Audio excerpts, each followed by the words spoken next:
उठाते हैं। मेरे नौजवानों, बात आई तो हाथ उठाने की एक सुन लो। आज हम ये समझते हैं कि हाथ उठाकर बद्दुआ करने से ये जालिम हुक्मरान उतर जाएंगे।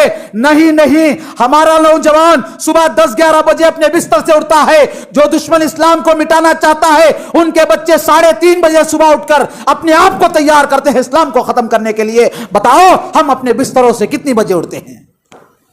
हम हमारे बिस्तरों से फजर होने के बाद उठते हैं। हमारे नौजवान, हमारे बच्चों को हम नमाज होने के बाद उठाते हैं। शर्म करनी चाहिए मुझे और आपको। जो दुश्मन हमें मिटाना चाहता है जमीन से, जो दुश्मन इस्लाम को मिटाना चाहता है, इस्लाम के नाम लेवा को मिटाना चाहता है, वो दुश्मन अपने बच्चों को सुबह 3:30 बजे उठाकर तैयारी करता है और कहता है कि इस्लाम और मुसलमानों को मिटाने के लिए तुमको उठना है।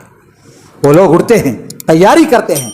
हम क्या तैयारी करते हैं? उठते हैं तो हम बिरयानी की तैयारी करते हैं, खाने पीने की तैयारी करते हैं। हलीम कहाँ अच्छा मिलता है ये हमें मालूम है।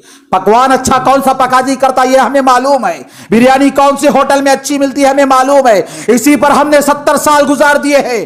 दोस्तों, मेरी और आपकी जिंदगी, और हमने हिंदुस्तान की आजादी के बाद से 70 साल मेरी और आपकी जिंदगी के इसी में गुजर गए कि मुसलमान खाने के एतबार से मशहूर हो चुका है मुल्क के अंदर, लेकिन तालीमी एतबार से मुसलमान मशहूर नहीं हो सका। तालीस अखलाक के एतबार से मुसलमान मशहूर नहीं हो सका। अल्लाह उसके रसूल का महबूब इंसान मुसलमान नहीं हो सका। हो सका है तो दुनिया का बेहतरीन पकवान करने वाला, बेहतरीन खाने वाले कौम अगर कोई है तो मुसलमान है। नऊज़ बिल्लाह।